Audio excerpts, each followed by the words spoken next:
গ্রামে আসলে খুবই খোলামেলা পরিবেশে ঘোরাফেরা করা যায় সবচাইতে বেশি, এটাই ভালো লাগে। তবে গ্রামে সবসময় শীতের দিনে বেড়াতেই কিন্তু ভালো লাগে। আসসালামু আলাইকুম, কেমন আছেন সবাই? আশা করছি আল্লাহর রহমতে সবাই সুস্থ আছেন, ভালো আছেন। আমিও আলহামদুলিল্লাহ বেশ ভালো আছি। চলে আসলাম একটা ছোট্ট বেড়ানোর ভিডিও নিয়ে। তো আমি যেহেতু এখন গ্রামে আসছি, তো এখন তো ছুটির সময়, ঈদের সময় সবাই তো মোটামুটি বাড়িতে বেড়াচ্ছে। তো আমিও তার ব্যতিক্রম নই, চলে আসছি গ্রামে মেয়েদেরকে নিয়ে বেড়াতে। যেহেতু ওর বাবা বাহিরে থাকে, তো আমাকেই নিয়ে আসতে হয় আর কি, আমি নিয়ে ওদেরকে বেড়াই। তো আমি এখন আছি আমার শ্বশুরবাড়ির এলাকায়। এখানে আমার শ্বশুরবাড়ির এলাকায় এবং আমার ননদের বাড়ি, মানে ফুফাতো বোন আবার হয়ে গেছে ননদ। তো যার জন্য এখন এই যে এখানে আসছি আমরা বেড়াইতে। তো গ্রামে হচ্ছে মানে আমাদের বাড়ির পাশেই কাছাকাছি এটা হচ্ছে একটা ছোটোখাটো একটা পার্ক। তো এই পার্কের মধ্যে কিন্তু খুব যে অনেক বেশি কিছু আছে তেমন কিছুই নেই, কিন্তু খোলামেলা জায়গা।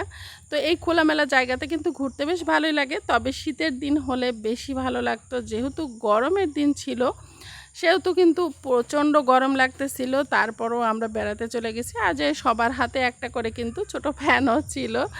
তো এই ফ্যান নিয়ে নিয়ে সবাই আমরা একটু করে বাতাস খাচ্ছিলাম, আবার কিন্তু ঘুরছিলাম। তো এখানে এই পার্কটার নাম কিন্তু সুখবিলাস। তো এর মধ্যে দেখা গেছে যে এই সামান্য ছোটোখাটো চিপস টিপস এই টাইপের খাবার দাবার পাওয়া যায়। তো সেজন্য আমরা এখানে শুধু ঘুরছি, তারপরে বাহিরে গিয়ে আর কিছু অল্প স্বল্প কিছু খাওয়া দাওয়া করছি। তো এই যে আমাদের ইচ্ছে বুড়িটা কিন্তু খুবই খুশিতে একদম ঘুরতেছে। মানে ইচ্ছে বুড়ি হচ্ছে আমার ননদের নাতিন। তো সে এভাবে ঘুরতেছে, আনন্দ পাচ্ছে খুব। আর এই গরমের মধ্যে পরেছিলাম শাড়ি।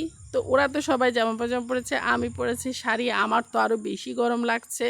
তো শীতের দিন হলে কিন্তু এই জায়গাটাতে বেড়াতে অনেক বেশি ভালো লাগতো, কারণ পাশেই হচ্ছে নদী। নদীটা ভরা থাকতো, নদী ভরা থাকলে কিন্তু বেড়াতেও ভালো লাগে, বেশ সুন্দর পরিবেশ, মনোরম পরিবেশটা থাকে। তো এখনও ভালো ছিল, কিন্তু দুঃখের বিষয় শুধুমাত্র গরম। এই গরমের জন্য কিন্তু একটু কষ্টও হচ্ছিল।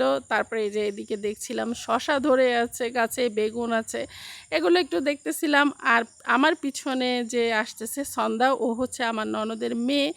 তো আমরা সবাই মিলে, আমার দুই মেয়ে ছিল, আমার বড় মেয়েটা আসলে এখানে তো ক্যামেরা ধরে রেখেছে, যার জন্য ও আসেনি।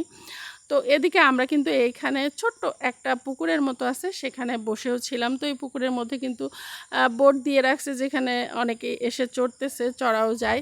তো আমরা আর সেটা করিনি, পানির মধ্যে আমরা একটু কম কমই নামা হয়।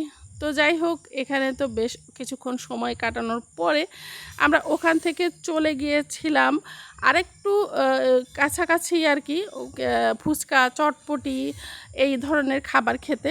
তো ওইখানে ফুচকাগুলি কিন্তু বেশ ভালোই লাগে, মজাই লাগে।